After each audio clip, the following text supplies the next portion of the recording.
Hello Storytime friends, we have missed you. We've missed you at Storytime, we've missed you in our cafe, and we've missed seeing you around Crossroads as you've played and visited here. And so because it should have been Storytime today, we thought maybe we could put together a video version of Storytime instead so that we can still spend time together, we can still hear a story together, and we can still do a craft together. And hopefully sometime soon we'll be able to start meeting together again, which will be much better. As you know, in Storytime, we love to travel around the world. We listen to stories from lots of different places around the world so that we can understand how different people live in different countries, what their houses look like, what playtime looks like, what going to school might look like, and we love learning about how they live. And so today we've chosen a story about two creatures that go on a wonderful journey around the world. The creatures are a very, very, very big whale and a tiny, tiny sea snail. You might have guessed what story we're doing because we have done this story in Storytime before. But in just a moment, I'm going to read you the story of the snail and the whale. And they do just what we like doing in Storytime. They go around the world and they see wonderful things. And whether we get a chance to meet together again soon in person, or whether I keep doing videos like this, we're going to keep going on our journey as we spend time together in Storytime, visiting those different countries and meeting those different people. So before we listen to our story of the snail and the whale, we need to get our listening ears ready. Have you got them ready? We're going to attach them. Click, click. And can you find your listening eyes? Here are mine. Let's put them on. Shakoom, shakoom.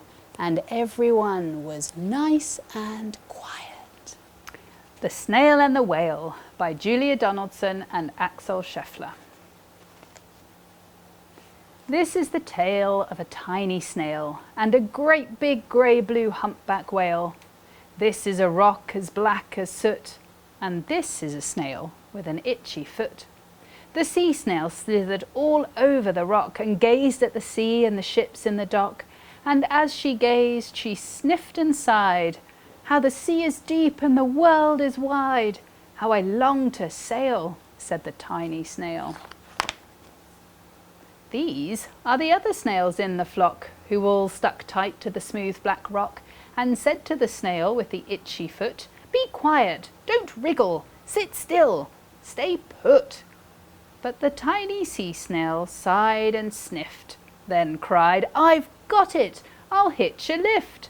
This is the trail of the tiny snail, a silvery trail that looped and curled and said, "Lift wanted around the world."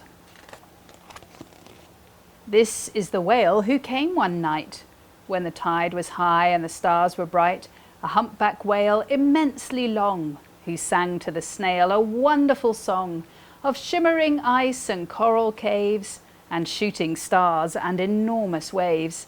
And this is the tale of the humpback whale.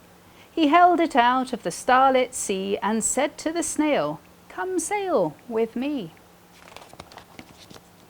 This is the sea so wild and free that carried the whale and the snail on his tail to towering icebergs and far-off lands, with fiery mountains and golden sands. These are the waves that arched and crashed, that foamed and frolicked and sprayed and splashed the tiny snail on the tail of the whale. These are the caves beneath the waves, where stripy fish with feathery fins and sharks with hideous toothy grins swam around the whale and the snail on his tail. This is the sky, so vast and high, sometimes sunny and blue and warm, sometimes filled with a thunderstorm, with zigzag lightning flashing and frightening the tiny snail on the tail of the whale. And as she gazed at the sky, the sea, the land, the waves and the caves and the golden sand, she gazed and gazed, amazed by it all, and she said to the whale, "I feel so small." But then came the day. The whale lost his way. These are the speedboats running a race, zigging and zooming all over the place, upsetting the whale with their ear-splitting roar, making him swim too close to the shore. This is the tide slipping away. And this is the whale lying beached in a bay. Quick, off the sand, back to sea, cried the snail. I can't move on land, I'm too big, moaned the whale. The snail felt helpless and terribly small. Then, I've got it, she cried and started to crawl. I must not fail, said the tiny snail. This is the bell on the school in the bay, ringing the children in from their play. This is the teacher holding her chalk, telling the class, sit straight, don't talk. This is the board as black as soot. And this is the snail with the itchy foot. A snail! A snail! The teacher turns pale. Look, say the children, it's leaving a trail. This is the trail of the tiny snail, a silvery trail saying, save the whale.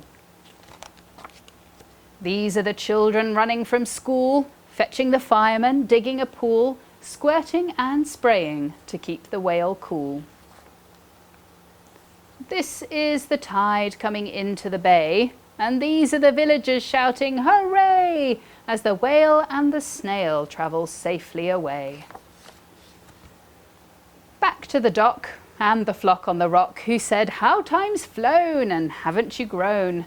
And the whale and the snail told their wonderful tale of shimmering ice and coral caves, shooting stars and enormous waves, and of how the snail, so small and frail, with her looping, curling, silvery trail, saved the life of the humpback whale. Then the humpback whale held out his tail, and on crawled snail after snail after snail. And they sang to the sea as they all set sail on the tail of the grey-blue humpback whale.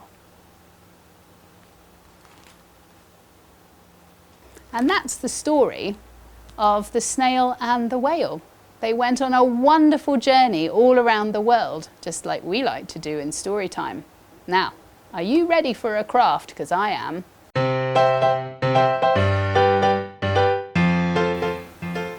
Our craft today is this whale. As maybe you can tell, it's made out of an egg carton and some pieces of paper, and we've got some pipe cleaners here at the top, and we've got some fun googly eyes. I'm going to show you how to make it. So we're going to start our whale with a piece of an egg carton. As you can tell, this is where the egg would have gone, and it used to be yellow, but we've made ours blue. We used paint for ours, but you can use a felt tip pen or a crayon if you prefer. Your first step in making a whale is to get his tail ready, because the snail rides on a tail and a whale wouldn't be much without his tail. So we have put some double-sided tape on here, and we're going to stick him underneath here on our whale. So now we've got a whale's body and a whale's tail. The next thing the whale needs is some flippers. We've got one flipper here and another flipper there, and we're going to stick them on either side of the whale to help him swim. So the first one's going to go on this side right here, and the second one is going to go right here on the other side. Now we've helped him swim, but he still needs eyes to see.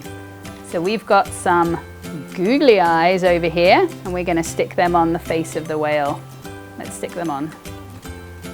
Here's one going right there, and here's the other right here. Now our whale is almost finished. He just needs some water coming out of his blowhole, and that's where these little bits of pipe cleaner come in. We've put a little hole in the top here, and we're going to push our pipe cleaner through. One and another one just for some nice colour. Another one's going to go right there. And there we go.